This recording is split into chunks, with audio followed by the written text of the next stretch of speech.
The conference room door closed in front of me while my hands were still shaking. Not from nerves. Because seconds earlier, I had heard my husband, Ethan Morgan, speaking from inside in a gentle tone he had never once used with me. "You'll take over this deal. The credit will be yours. The credit will be yours." Each word drove into my spine like a nail. The $850 million acquisition had taken 17 flights to Dallas, 43 all-nighters, and 7 straight hours waiting in the lobby of the other company's headquarters. Ethan had said the deal was too important to entrust to anyone but the person he trusted most. I had assumed he meant me. He meant Vanessa Lane.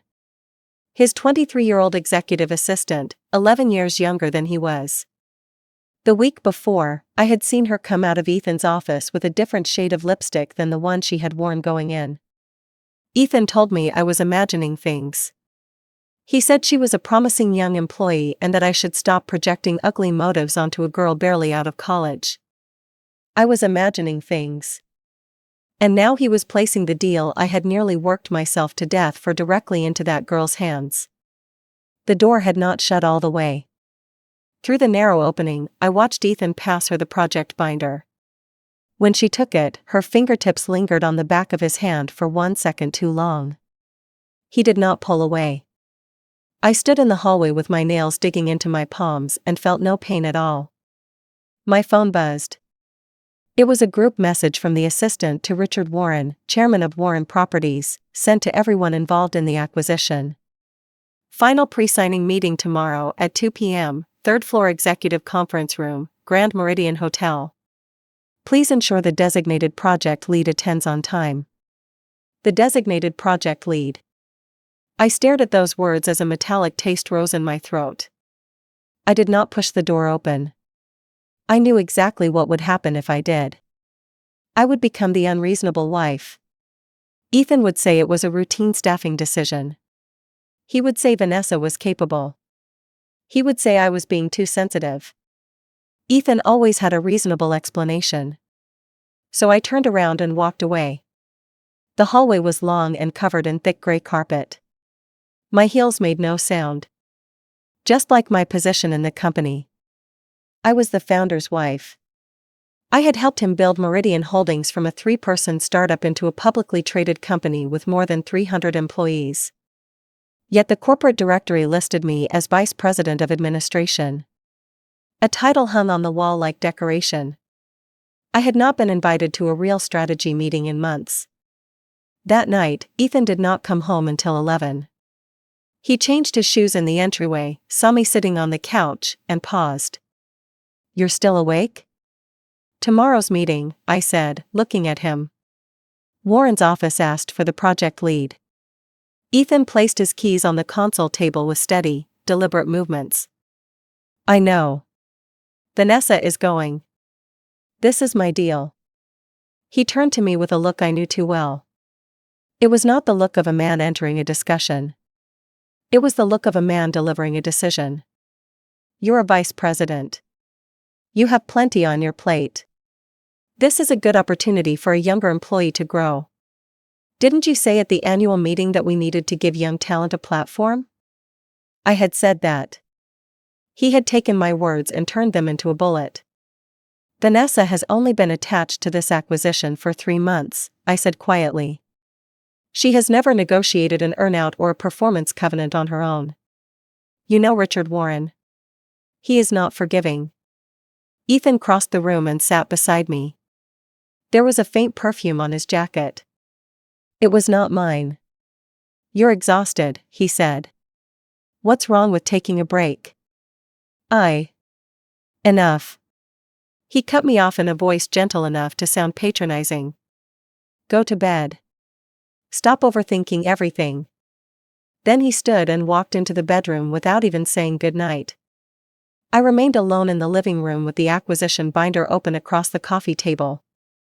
More than 300 pages. Every page contained one of my handwritten tabs, risk warnings, negotiation notes, leverage points, unresolved conditions. Vanessa probably would not read half of them. At 2 in the morning, I opened my phone and checked her social media feed. She had posted a photo of a cup of coffee beside a project binder. The caption read, "Big day tomorrow. Wish me luck." The location tag was Ethan's favorite cafe. One of her friends had commented, "The CEO handed you the whole project? He spoils you." Vanessa replied with a blushing emoji. At 2:12 a.m., I turned off my phone. My husband had given his mistress the $850 million deal I had closed, and the next day she would walk into a meeting with the client I understood better than anyone in our company. I did not know how I was supposed to swallow that humiliation. But I knew even less about what would happen if I refused to swallow it. Tomorrow, I thought, might be very interesting. When Ethan and I married, Meridian had just closed its Series A. Then the lead investor pulled out. The company had only $38,000 left in the bank and payroll for 30 employees due at the end of the month. I sold the condo we had planned to move into after the wedding and wired $65,000 into the company. Ethan held me and promised that once the business recovered, he would pay me back twice over. I never expected repayment. Wasn't marriage supposed to mean carrying the weight together? The company did recover. Series B, Series C. An IPO. Ethan landed on the cover of a national business magazine under the headline, "The 34-year-old disruptor." The photograph showed him in a tailored suit behind an enormous desk, a wall of books rising behind him. There was no place for me in that office. My desk was on the second floor, across the aisle from reception. The year the company went public, Ethan suggested I step away from operations. "You've done enough," he said. "Besides, we're too large now. Investors get nervous when a company looks like a husband and wife operation." I had just undergone minor surgery and was still in a hospital bed, foggy from anesthesia. Everything he said sounded reasonable. By the time my head cleared, I had become vice president of administration. Attendance policies. Expense reports. Vendor gifts for the annual gala. The company's actual business no longer passed through my hands. Once, while walking past a boardroom, I heard Ethan speaking to investors. One sentence kept me standing outside the door for several minutes. "Our execution is exceptional, especially at the senior level. Every key leader has been with me for at least 5 years.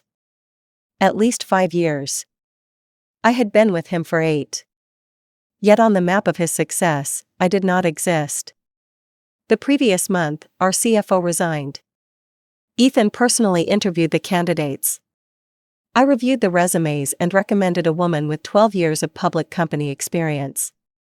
He skimmed her file and said, "We'll keep looking." 3 days later, he hired one of Vanessa's college friends. She had graduated 2 years earlier. When I tried to discuss it with Ethan, he kept his eyes on his phone. "Stop assuming the worst. She's talented." Talented. A 24-year-old with 2 years of experience was apparently more qualified than a veteran CFO. I forced myself to believe him, because the alternative required me to face a far more humiliating truth. After that, I began watching Vanessa without meaning to. She was very capable, just not in the ways listed on her resume. She could place coffee at exactly the right temperature beside Ethan's hand before a meeting. She remembered every important client's birthday and preferred wine. Whenever Ethan frowned, she knew precisely when to ask, "Would you like me to take care of that for you?" Every gesture seemed rehearsed. In 8 years, I had never learned how to make Ethan feel admired simply because he had frowned. At a company retreat, someone asked during a game what kind of employee he admired most. Ethan glanced at Vanessa. "Smart. Discreet. Knows what she wants." I remembered that look for a long time. Not because it was openly romantic. Because he had never looked at me that way. To him, I was something that was supposed to be there. A framed award on the wall. A file in a cabinet. Permanent enough that no one needed to notice it. That night, I asked him whether he thought I was unnecessary. He was typing on his phone so quickly that several seconds passed before he looked up. "What did you say?" "Nothing." I smiled. Go back to work. He lowered his head and resumed typing. I sat beside him, watching the faint curve at the corner of his mouth, and felt something inside me turn colder by degrees. I was 25 when I met Ethan. I worked as an investment banking analyst, running 6 deals at once and logging 14-hour days. Ethan came to dinner as a friend of one of my clients and sat at the far end of the round table. He barely spoke through the entire meal. At the end, he stood to make a toast and said quietly, "I hope we'll have the chance to work together someday." His voice was modest, but his eyes were bright. I found him interesting. He never fought for the room's attention, but when he looked at you, you felt completely heard. His courtship was clumsy. He forgot flowers. He could not flirt. He was 10 minutes late to every dinner. The third time it happened, I was genuinely annoyed. He came running down the sidewalk, out of breath, carrying an insulated bag. The line was 40 minutes, he said, opening it. Inside was warm red bean soup from a tiny dessert shop I had mentioned once. "You said you wanted to try this place." The soup was no longer hot. But it was sweet. That was the night I decided I could marry him. Our wedding was small, attended only by immediate family and close friends. During his vows, Ethan's hands shook. By the final line, his eyes were red. "I will take care of you for the rest of my life." I believed him. For the first 2 years, we were happy. He built his startup while I worked at the bank. We were both busy, but on weekends we made hot pot in our rented apartment and talked until midnight about deals, industries, and the future. As the company grew, I left investment banking to join him full-time. For the first 3 years, I ran finance and human resources. I helped Meridian grow from 3 employees to 30, then from 30 to 100. I remembered every milestone. Our angel round closed in March 2015. Our first 8-figure contract was signed in July 2016. Ethan was so happy that day he lifted me off the floor and spun me twice around the office. We still lived in a cramped 2-bedroom rental then. The home office was barely large enough for 2 chairs. At night, he worked on product plans while I reconciled accounts beside him. Sometimes he would look up, smile at me without saying anything, and I would think every sacrifice had been worth it. When did it change? I thought about that question for years. Probably the night of the IPO celebration. 300 people filled the ballroom at the Midtown Grand. On stage, Ethan thanked the investors, the team, his college mentor, and even the security guard in the lobby. He thanked everyone except me. I sat in the 3rd row beside his assistant. She leaned toward me and whispered, "Don't take it personally. He's probably nervous." I said it was fine. But Ethan was not nervous. When his eyes swept across my row, they did not pause. He looked over me as though my chair were empty. That night, he came home drunk and fell asleep fully dressed. When I hung up his suit jacket, a hotel keycard slipped from his pocket. It was not from that night. The date printed on it was 3 days earlier. I stood in the bedroom doorway looking at the man I had spent 8 years beside and felt as though I had never met him. The next morning, I asked about the keycard. He said he had booked a room for a client and forgotten to return the card. His expression was so open and calm that I felt petty for asking. I never raised the subject again. Not because I believed him. Because I was afraid of receiving an answer I could not survive. At work, I was pushed aside one step at a time. First, my authority to sign financial documents was withdrawn in the name of stronger controls. Then I stopped receiving invitations to core strategy meetings because Ethan did not want me to overdo it. Finally, my office was moved from the 3rd floor to the 2nd, and the nameplate changed from finance to administration. Before every change, Ethan consulted me. Consulted was the word he used. In reality, he informed me. His voice was always calm. His logic was always flawless. Any objection made me unsupportive, unreasonable, or incapable of putting our family and company first. Once, over dinner, I told him I wanted to return to the operating side of the business. He set down his fork and sighed. Do you know how many people work for us now? More than 300. Let the professionals handle the front line. You can focus on the home. And honestly, in your current stage of life, you shouldn't be pushing yourself this hard. What stage of life? He paused. You're in your 30s now. You don't have to prove anything. In your 30s. He said it as if it were an expiration date. I was 33, exactly his age. Somehow, I had reached the age when I was expected to disappear while he was only beginning to shine. The Dallas acquisition was the first core deal I had touched in years. The original project director had antagonized Richard Warren, who demanded a new lead. At the leadership meeting, Ethan asked who could take over. No one volunteered. The earnout provisions were brutal, involving 4 subsidiaries and 7 interlocking agreements. Fewer than 3 people in the company could follow every term. The other 2 were on vacation. When I raised my hand, the room went silent for 2 seconds. Ethan looked at me with surprise, hesitation, and something else I could not identify. Can you handle it? Let me try. He neither approved nor refused. After the meeting, he called me into his office and shut the door. This deal matters, he said, leaning against his desk with his arms folded. If you take it, you see it through. No quitting halfway. I know. Warren is difficult. Be prepared. I know. He watched me for a long time. Finally, he said, then go. No encouragement. No confidence. Only reluctant permission, as though he were allowing me one chance to prove something he did not really believe. The morning I left for Dallas, he was still asleep. I did not wake him. Richard Warren barely looked at me during our first meeting. It was July in Dallas, hot enough to make the pavement shimmer. I waited in the lobby of Warren Properties for 4 hours. The receptionist brought me water 3 times, and every time she said, "Mr. Warren is still in a meeting." I knew he was not in a meeting. It was a test. Men who had spent decades building old-line real estate empires valued commitment above charm. Commitment was not something you claimed. It was something you paid for with time. 4 hours later, Richard Warren stepped out of the elevator, glanced at me, and said, "You're still here? I was waiting for your meeting to finish." He grunted and headed toward the front doors.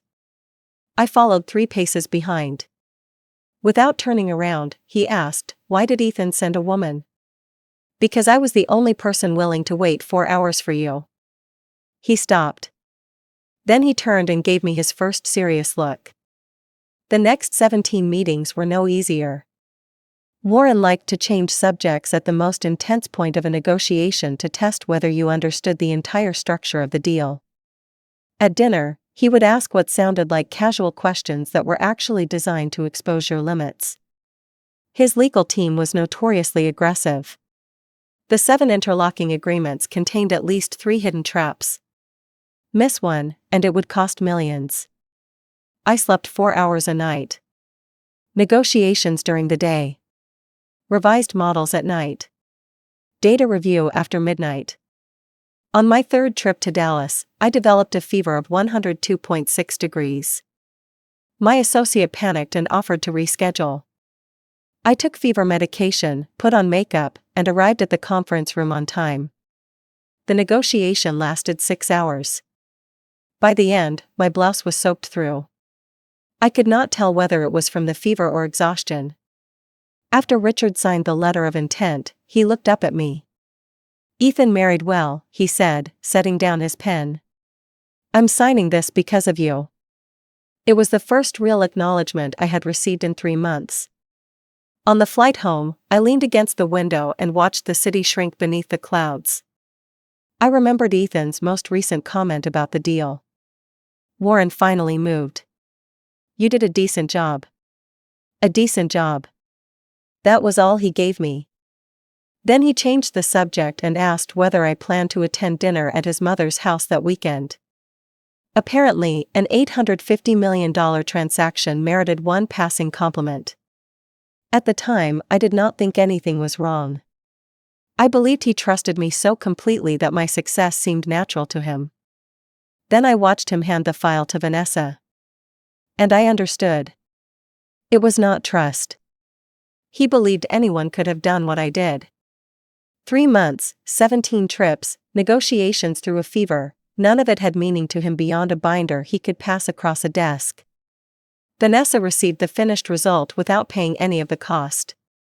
On my final night in Dallas, I video called Ethan from the hotel. The phone rang until it disconnected. I called again. No answer. At midnight, he texted, at a client dinner. We'll talk tomorrow. The following morning, Vanessa posted a photograph. She and Ethan sat across from each other at a restaurant with red wine and steaks between them. Her caption read, "Mr. Morgan says this deal is too much for one person. Looks like the next few weeks are going to be intense." The location tag identified the best steakhouse in Manhattan. It was Wednesday. I was still in Dallas waiting to execute the final supplemental agreement. I stared at the photograph for a long time, then locked my phone. In the mirror, shadows darkened the skin beneath my eyes. My lips were cracked. The Texas humidity had turned my hair into a frizzed halo. Looking at myself, I suddenly realized I could not remember the last time I had eaten a real meal. It was raining in New York when I returned. I did not ask anyone to meet me. As the cab driver loaded my suitcase, rain ran down the back of my collar and made me shiver.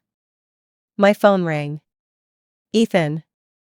You're back?" he asked, as though confirming a routine delivery. "Yes. Vanessa is representing Meridian at the final meeting tomorrow. Organize your materials and send them to her." The windshield wipers swept back and forth.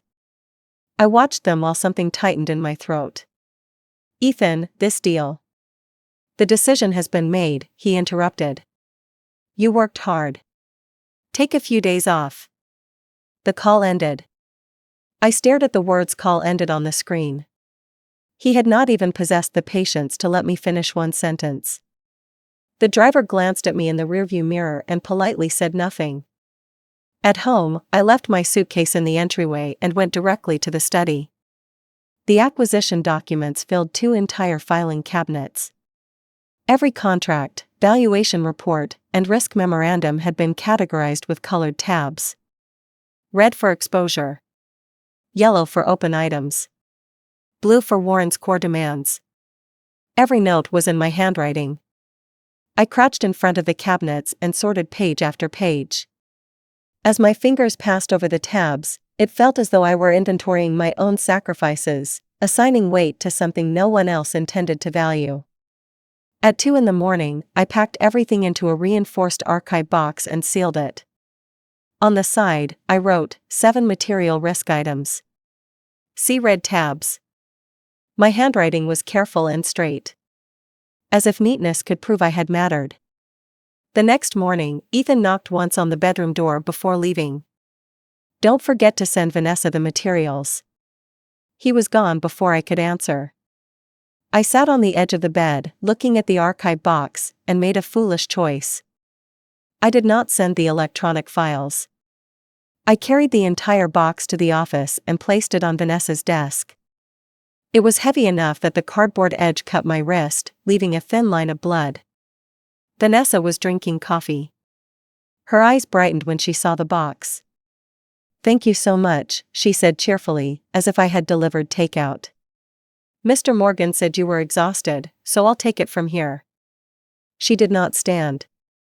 She did not put down her coffee. "Inside, there are."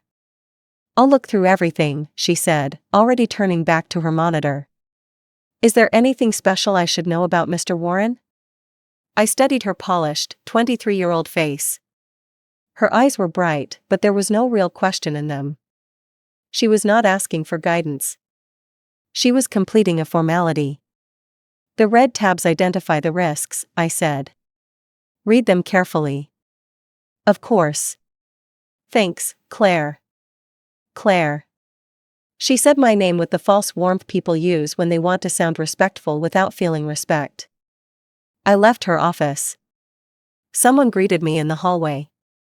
I nodded without seeing who it was. At noon, Ethan took the project team to lunch. The private dining room was in an exclusive restaurant near Bryant Park, the kind of place where lunch cost more than $200 per person. I had not been invited. The receptionist quietly told me about it. By the time I arrived, most of the dishes had already been served. Ethan sat at the head of the table. Vanessa sat beside him, in the seat that had once always been mine. When he saw me enter, one eyebrow moved slightly. "What are you doing here?" he asked with a light laugh, as though my appearance were amusing. I was nearby. A server added a chair at the far end of the long table. After I sat, I saw Vanessa lean toward Ethan and whisper something in his ear. They laughed together. I knew that smile. Years earlier, in our tiny apartment, Ethan had smiled at me exactly that way. Tomorrow is signing day. Ethan raised his glass. Everyone has worked hard, especially Vanessa. She's put in long hours learning the file, and she has impressed me. He glanced at me.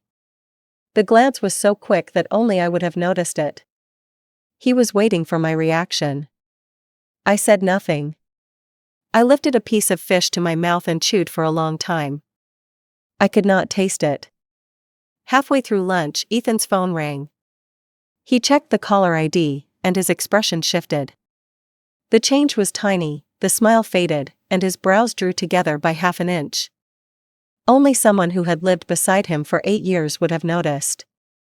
He picked up the phone and walked into the hallway. The private room door did not close completely. His lowered voice slipped through the opening. "Richard, tomorrow at 2, yes, the Grand Meridian, I understand. We're fully prepared." A pause. "No, Claire won't be there. We've assigned another colleague." A longer pause. "I know Claire understands the file, but she has other responsibilities. It's a normal internal staffing adjustment." His voice became more careful with every sentence, as though he were defusing a bomb. At the far end of the table, I held a piece of fish suspended between my plate and my mouth. Richard Warren was not asking who Meridian planned to send. He was asking why the person he trusted had been removed. Ethan returned wearing his easy smile again. But the edges looked stiff, like the frayed collar of a shirt worn too many times. "Warren is cautious," he said lightly as he sat down. He wanted to know about the new project lead. "Vanessa, be sharp tomorrow." Vanessa put down her fork and straightened her back. "Absolutely, Mr. Morgan. You can count on me." Her voice was sweet, with exactly the right amount of nervousness, like a student assuring a teacher before her first performance. For more exciting content, please subscribe and follow us.